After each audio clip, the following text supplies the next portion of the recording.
Mesdames, Messieurs, bonsoir. Bienvenue à l'émission Zoom Appalaches.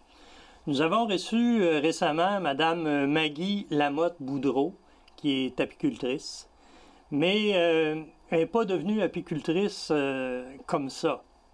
Alors, Mme Boudreau, oui. Pourriez-vous nous expliquer comment votre cheminement s'est fait pour devenir apicultrice? Oui, bien sûr. Vous avez quelle formation au départ? Dans le fond, moi, à la base, je suis agronome. Et la raison pour laquelle je suis devenue apicultrice, ça part vraiment de très loin. J'ai toujours eu une passion, en fait, pour les insectes en général. Et étant jeune, j'ai commencé à m'intéresser tranquillement vers plutôt le monde des fourmis. Donc, quand je suis rentrée à l'Université Laval, dans mon bac en agronomie, j'ai vraiment été suivre tous les cours qui avaient lien avec les insectes pour terminer mon bac. Et par la suite, j'ai continué par la bande à lire sur les fourmis, ce qui m'a amené à apprendre que les abeilles étaient dans la même famille d'insectes, oui, que les fourmis.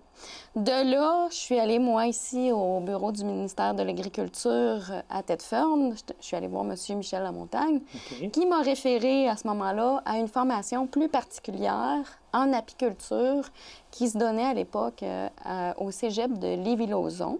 Elle est encore disponible, d'ailleurs. C'était une initiation à l'apiculture. De là, j'ai fait le move. Je suis allée suivre cette formation-là. C'est une formation d'1 an, ça? Ou... C'est à peu près 6 mois. 6 mois. Il y a une partie théorique pour t'initier et on tombe sur le terrain ensuite avec le professeur dans ses ruches, où là, on a vraiment un contact concret là, avec l'apiculture. Ensuite, de là, j'ai fait l'achat de mes premières ruches et ça fait au-dessus de 9 ans là, que je suis en apiculture. J'ai été suivre d'autres formations parce qu'il y a beaucoup de formations qui sont disponibles là, actuellement en apiculture. Il s'agit de vous informer. La plus proche ici, je te dis à Appalaches, c'est celle de Lévis-Lauzon. L'autre qui est très proche, c'est une aussi au cégep de Victoriaville. Okay. Donc, alors, il y a le cégep de Lévis-Lauzon, oui, qui sont les pionniers, si j'ai bien compris. Oui, je ne sais pas à quel point ils sont pionniers. Moi, c'est par là que j'avais commencé. Mais il y a aussi maintenant initiation à l'apiculture au cégep de Victoriaville. Victoriaville. Si on veut, je sais qu'il y en a dans le secteur de Trois-Rivières aussi. Il y en a aussi dans le coin de Montérégie, des apiculteurs qui en donnent. Si on veut quelque chose vraiment là, de plus approfondi, on veut aller vraiment plus loin en termes de formation. Je crois qu'actuellement, la plus grosse formation qu'on peut obtenir, c'est au cégep d'Alma, où ils se donnent là, vraiment une formation là, pour devenir un professionnel là, en apiculture. Compte tenu qu'il y a beaucoup de places comme ça veut dire que ça prend des étudiants, ça prend des gens intéressés. Oui. Ça veut dire que la relève est bonne. Oui, la relève est quand même intéressante. Il commence à en avoir beaucoup de jeunes là, qui décident de s'initier et de continuer en apiculture.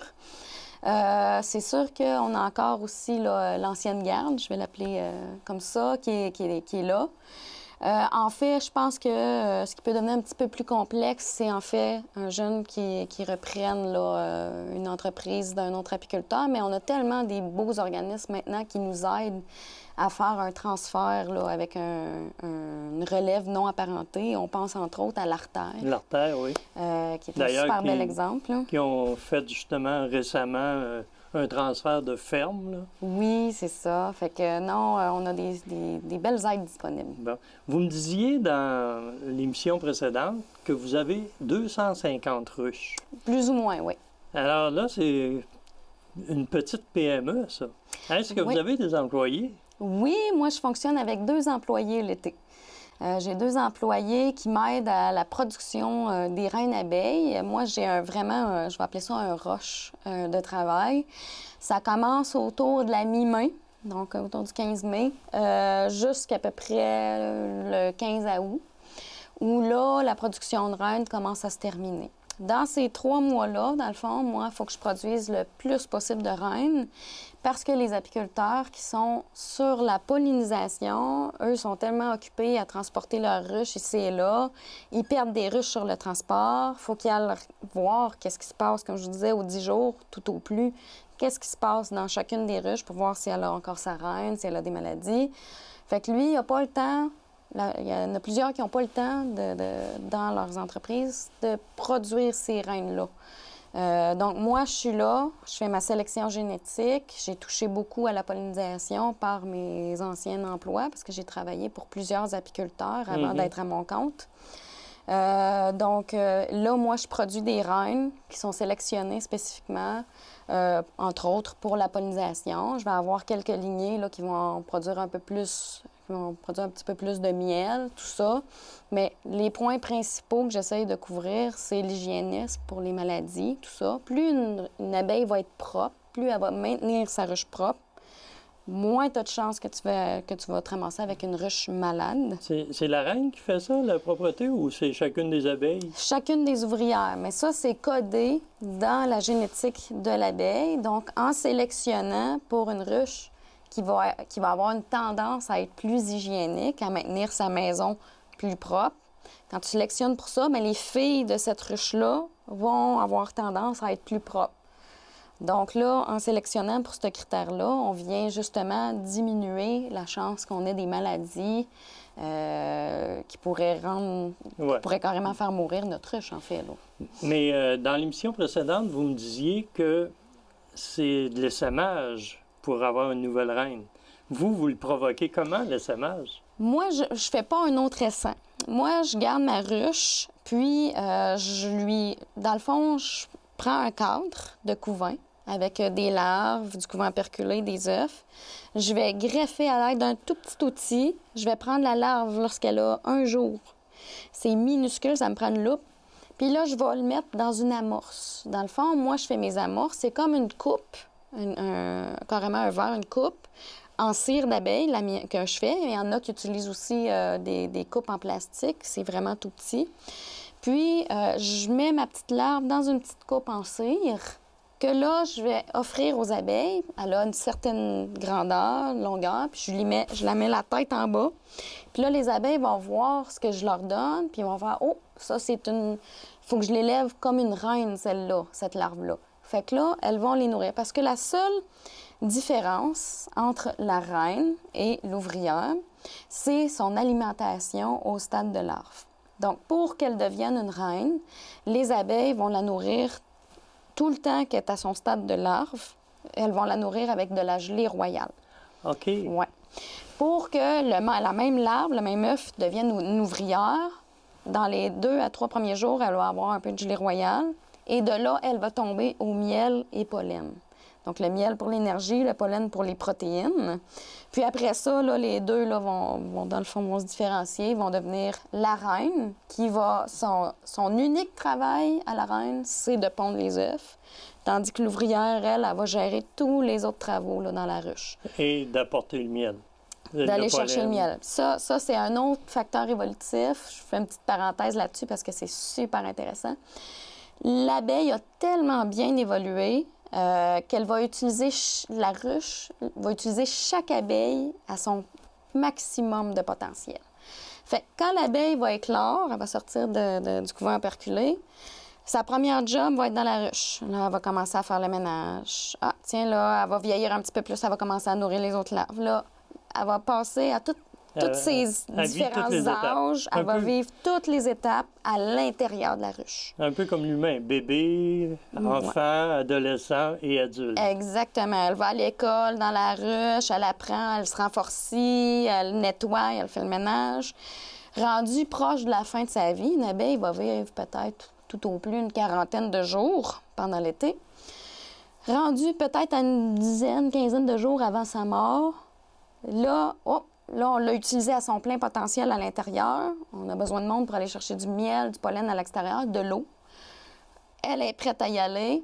On l'envoie dehors. Parce que pour une abeille, le moment le plus risqué dans sa vie, c'est quand elle sort à l'extérieur de la ruche pour aller chercher le nectar, le miel, le pollen. Donc, en l'ayant exploité le plus de temps possible à l'intérieur, Bien, c'est moins grave pour la ruche de perdre une vieille abeille, elle est déjà proche de mourir, que de perdre une jeune qui n'aura pas pu aider à toutes les autres tâches. Ça veut dire qu'une abeille, ça produit du miel pendant une dizaine de jours de sa vie? Oui, on parle, là, si je me souviens bien, dans sa vie, une abeille va produire tout au plus une cuillère à thé de miel. Une abeille. Dans le pic de la saison, une ruche va atteindre 60 000 abeilles en moyenne. Okay. 60 000 abeilles. 60 000 cuillerées. 60 000 cuillerées à thé. Mais vos reines, qui sont des reines conçues in vitro, qu'on pourrait dire? Oui et non, mais bon, oui. C'est-tu la même chose que les reines qui sont achetées en Amérique du Sud ou quelque part en Europe? C'est-tu la production de ces reines-là, c'est-tu de la même façon que vous les faites? Oui, tous les pays qui vont vendre des reines abeilles vont en quelque sorte forcer la main à la ruche pour qu'elle commence à produire, qu'elle produise plusieurs reines en même temps. Parce que si on laisserait chaque ruche produire juste une reine, là, ça deviendrait non rentable. Fait que là, dans la même ruche, on va lui faire produire en moyenne une trentaine de cellules royales. Des cellules royales, dans le fond, c'est comme un œuf de poule, mais c'est un œuf de reine abeille, dans le fond. Okay. Là, nous, on va récolter cet œuf-là avant qu'il éclose. Puis là, je vais le distribuer dans des nucléis de fécondation. C'est des plus petites ruches, souvent. Eux autres, ces abeilles-là, qui sont dans cette petite ruche-là, la seule fonction qu'elles vont avoir, c'est de faire éclore l'œuf, de le garder au chaud, de le faire éclore, de prendre soin de la reine pendant, on parle d'un 2 à 3 semaines, là, et de l'envoyer, parce que c'est l'esprit collectif. Ils vont envoyer la reine. OK, c'est le temps, t'es prête, va te faire accoupler. OK. Mais une abeille ouvrière, on va l'appeler comme ça, vit environ 40 jours, comme vous disiez. Mais la reine, elle, peut vivre jusqu'à 2 ans. Actuellement, dans le contexte commercial des ruches, la pollinisation, tout ça, effectivement, on parle tout au plus d'un 2 ans. Une reine à l'état sauvage pourrait pratiquement atteindre 5 ans, mais c'est vraiment plus rare maintenant. Okay. 3 ans, là, ça va être pas mal le top. Ouais. C'est sûr qu'une jeune reine va être plus efficace, va pondre beaucoup plus qu'une vieille reine. Elle va émettre beaucoup plus de phéromones aussi pour sa ruche, ce qui va garder la ruche plus dans un, les phéromones, un esprit de cohésion. Exact, c'est ça que j'allais dire. Dans les produits naturels, parce que vous avez abordé ça, la nourriture de la reine, c'est la gelée royale. À un moment donné, on entend moins parler aujourd'hui, mais c'était rendu que c'était bon pour la santé de consommer de la gelée royale. Oui. Est-ce que c'est difficile à recueillir, ça? Si ça sert à nourrir les reines, ça veut dire qu'il en reste probablement plus pour... Dans le fond, pour faire de la gelée royale, effectivement, c'est quand même complexe. Il n'y a pas beaucoup d'apiculteurs au Québec qui en font parce que le prix qu'ils sont capables d'avoir actuellement est un petit peu trop bas, dans le sens où ce produit-là tombe en compétition avec la gelée royale de Chine. Qui est de qualité égale ou... Ça, je ne serais pas en mesure de vous le dire. J'ai pas d'analyse. Ce que la rumeur qu'il y a actuellement, c'est qu'il y a beaucoup de miel frelaté qui sort de Chine. D'ailleurs, il y avait un beau congrès à Montréal en septembre. Puis il y avait un concours de miel. Et il y a énormément de participants qui ont été sortis de la compétition, pas nécessairement au Québec, mais on parle de mondialement, qui ont été sortis de la compétition parce qu'ils ne répondaient pas à certains critères, dont une première analyse pour confirmer que c'était bien seulement du miel et ou s'il avait été frelaté ou créé de toutes pièces. On peut faire du faux miel?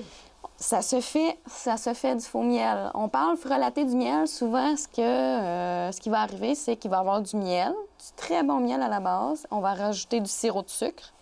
Fait qu'on vient le diluer. Sinon, ce qui semblait montrer en Europe, c'est qu'ils avaient fait des analyses, c'est qu'ils étaient avec certains mélanges de différents sucres, fructose, glucose, tout ça.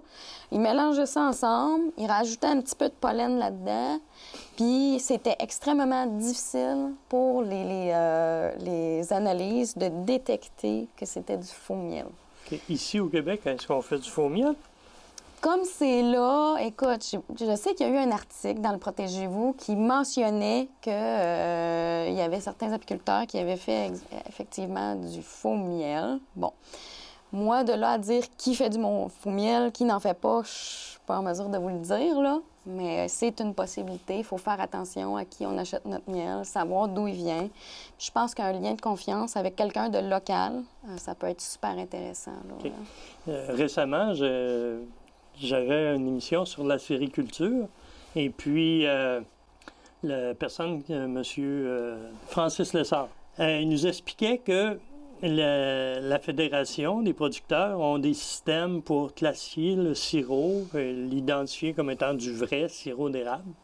Est-ce que vous autres, pour le miel, vous avez la même chose ou c'est un producteur produit son miel puis il le met sur le marché sans qu'il soit vérifié par quelqu'un? Pour l'instant, il n'y a pas nécessairement de vérification qui est faite avec le syndicat des apiculteurs et apicultrices du Québec. C'est sûr que là, l'avantage, ou c'est-tu vraiment un avantage en tout cas, qu'ont la Fédération des acériculteurs, c'est le fait qu'ils ont une forme de plan conjoint, je ne me trompe pas, pour mettre en marché leur sirop d'érable tous ensemble. Exactement. Ce qui leur permet d'avoir en quelque sorte une force de frappe commune, de pouvoir ça stabilise les prix. Oui, de s'équiper des équipements nécessaires pour faire le suivi de la qualité, tout ça. Donc, nous, au Québec, pour ce qui est du miel, non, il n'y a pas vraiment de test en tant que tel au niveau du syndicat pour valider si, oui, un tel fait un vrai miel ou s'il est frelaté ou... Okay. C'est pas disponible. On parlait des acériculteurs. Les abeilles pollinisent les érables au printemps. Est-ce que ça a une influence sur l'érable comme oui, tel? bien, je peux partir avec l'influence que ça a sur la ruche. Dans le fond, c'est super intéressant pour l'apiculteur d'avoir des érablières proches. Ah oui? Dans le sens où c'est pratiquement une des premières fleurs à sortir au printemps. Et l'abeille, lorsqu'elle sort de son hivernage au printemps, a besoin d'une source de protéines. Je vous le disais un petit peu plus tôt, le pollen est la source de protéines de l'abeille. Et en ayant les érables proches, bien, elle, à part, elle va polliniser, elle ramène le pollen à la ruche, ce qui la stimule à produire plus tôt en saison du couvain. Donc des bébés. Pour l'acériculteur, ce que je pense que ça peut amener beaucoup, c'est que vu que la fleur est bien pollinisée par les abeilles, on peut s'attendre à avoir plus de semences, peut-être une meilleure régénérescence là, de l'érablière en tant que telle, parce qu'on va avoir des nouveaux petits arbres là, qui vont sortir. Ouais. Puis en même temps, ce que j'ai lu, il y a certaines études qui mentionnaient que lorsque l'abeille pollinise certaines essences de fleurs, ça vient la stimuler à produire encore plus de fleurs, à être plus productrice, plus de feuilles, tout ça. Donc là, on vient chercher une forme de synergie là, entre les productions. Alors, ça devient important que les acériculteurs fonctionnent main dans la main avec les apiculteurs. Oui, oui, et éviter justement peut-être des insecticides qui ne seraient pas nécessairement pour eux, mais qui font en sorte qu'il y a des colonies d'abeilles qui en meurent. Oui, je ne suis pas au courant qu'il y ait tant d'insecticides ou de pesticides qui soient utilisés en acériculture. Non, pas nécessairement, mais habituellement, les acériculteurs ont aussi d'autres cultures. C'est un peu comme le miel. Hein? Oui. Le miel est un apport financier pour un producteur, mais il faut qu'il y ait d'autres sources de revenus. C'est là-dessus un petit peu que je m'enlignais, dans le sens où, effectivement, il faut faire vraiment attention. C'est sûr que dans un monde idéal, pour nous, les apiculteurs, il n'y en aurait plus de pesticides. Il n'y aurait plus d'insecticides, plus d'herbicides, plus de fongicides. Les trois ont des impacts. C'est sûr que l'insecticide est toujours pire pour l'abeille, dans le sens où ça tue les insectes. Bon. Par contre, les fongicides, eux, ce qu'ils peuvent avoir comme impact sur la ruche, je vous parlais un peu plus tôt dans l'émission ou à l'émission précédente, que l'abeille fait fermenter son pollen. Oui, oui. Donc, de là, vu la fermentation, si on met un fongicide, on vient tuer les bonnes bactéries, on vient tuer les bons champignons qui peuvent contribuer à la fermentation du pollen. Puis on voit souvent au milieu apicole, vous parlerez à un apiculteur, les abeilles vont se darder sur un petit monticule. Je vous parle. Oui!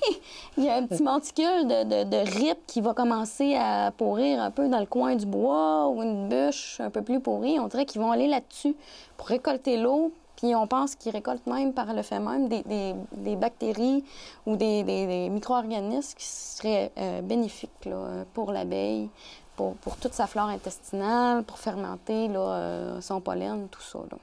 OK. Ces problèmes-là, on peut les retrouver en ville, parce qu'en ville, les gens utilisent souvent des insecticides ou des fertilisants qui ne sont pas nécessairement bons pour l'abeille. Exactement. Mais de plus en plus, on voit aussi qu'il y a de l'apiculture en ville. Oui. Il y a eu des reportages récemment à Radio-Canada qui en parlaient. Oui. Vous en pensez quoi? L'apiculture en ville? Oui. Faut faire très attention. Il y a beaucoup de villes et ou de municipalités où il y a des règlements. Il faut s'informer avant de faire l'achat d'une ruche, voir quels sont les règlements dans notre municipalité. Parce qu'il y a des règlements à respecter, il y a une distance du chemin, les voisins, ça peut devenir très problématique. Donc, on va toujours voir la municipalité avant d'acheter là, une ruche en tant que telle. Ensuite, comme je vous disais, il faut vraiment faire attention à prendre soin de la ruche. Parce que ça peut devenir, je vais qualifier ça de bombe à maladie et ou à parasites pour les apiculteurs professionnels qui peuvent être en bordure de la ville ou des fois, il y en a des gens en campagne aussi qui en ont une ou deux ruches, s'en occupent plus ou moins. Si on laisse les varroas trop monter dans une ruche, elle va mourir. Mais les abeilles, avant, quand ils voient que la ruche est en train de mourir, ils font « bon, ben tant pis, on s'en va parce que la ruche est finie, elle va mourir de toute façon. » Fait qu'ils vont déménager dans les ruches aux alentours, en amenant les parasites, les maladies dans les ruches aux alentours, ce qui va contaminer les ruches là, des apiculteurs professionnels. Là. OK. Fait que c'est moins intéressant. Là. Ça peut devenir très dangereux là, pour les apiculteurs professionnels, qui est des petits apiculteurs. Il y a des maladies aussi qu'on est... Comme je vous présente, entre autres, la loque américaine. Si votre ruche a cette maladie-là, il n'y a presque aucun autre choix que de prendre le matériel avec les abeilles puis de les mettre sur le feu pour les éliminer parce que cette maladie-là est pratiquement incurable. Quand on se ramasse avec ça là, dans une ruche... C'est un insecte, ça, la loque américaine? C'est une bactérie qui fait une spore. Cette spore-là peut vivre pendant 25 ans. Elle survit au gel, elle survit aux produits de désinfection, elle survit à pratiquement tout. On peut la diminuer en utilisant des antibiotiques continuellement, mais le matériel reste contaminé parce que la spore s'installe dans la cire. Donc, le matériel en tant que tel, oui, on peut peut-être réussir à sauver les abeilles en les transférant 2 fois de ruche, mais on contamine 2 batchs de matériel, puis c'est vraiment très, très difficile. Puis c'est répandu, ça, cette maladie-là, cette bactérie-là? C'est pas répandu tant que ça. Les apiculteurs professionnels sont très au courant. S'ils en voient une, ils se dépêchent de l'éliminer, de la brûler avec les abeilles pour pas avoir de problème avec ça. Parce que quand on commence à avoir un problème de loque américaine, là, on est mal pris. Là. Ça s'appelle loque américaine parce que ça vient des Américains ou des Amériques? Là, je serais pas... Peut-être. Écoute, je serais pas capable de vous le dire. Il y a 2 versions. Il y a la loque européenne qui, elle, se guérit. On peut la traiter, tout ça. Et il y a la loque américaine là, qui est vraiment plus virulente. Là. Alors, je présume que pour l'achat de reines, on est mieux en Europe qu'en Amérique? Pas nécessairement, non. Là, on peut s'enligner sur l'importation des reines, tout ça. On importe au Canada à peu près 200 000 reines par année. Et vous en exportez combien? Moi, j'en exporte pas. Je fais juste répondre à la demande au Québec. Il y a quand même... Local, bien, provincial aussi, parce qu'il y a une demande quand même par rapport à ça, pour le fait que quand la majorité des reines importées viennent de Californie. Mais les reines de Californie ne sont pas toutes adaptées à notre hiver à nous. Ouais. On s'entend qu'ils n'ont pas le même hiver. Mais l'hiver, les ruches sont à l'intérieur? Pas nécessairement. Ah, OK. Ils ont développé, depuis les années 70, il s'est développé des méthodes pour hiverner les ruches à l'extérieur. On les isole. OK. Il y a différentes manières. Là. Chaque apiculteur a son détail. Là. Il nous reste peu de temps. Oui. Est-ce que vous auriez des messages à passer ou des choses pour compléter l'émission? Oui, bien, je ferais peut-être un petit détour pour revenir sur les pesticides 2 secondes. Il y a eu une superbe loi qui a été passée là, par rapport aux prescriptions pour certains pesticides. Je suis super contente. On parle entre autres des néonicotinoïdes. Par contre, il faut faire attention. Il ne faut pas oublier les nouveaux pesticides qui vont s'en venir. Eux aussi, il faut les inclure, puis il faut regarder qu'est-ce qui s'en vient pour prendre les bonnes démarches par rapport à eux, pour pas que ça l'affecte, nos colonies d'abeilles. Bien, j'espère que ce message-là va passer. Merci. Alors, un gros merci. Puis j'ai apprécié énormément les explications que vous nous avez données. Alors, mesdames, messieurs, je vous souhaite une bonne fin de soirée et à la prochaine.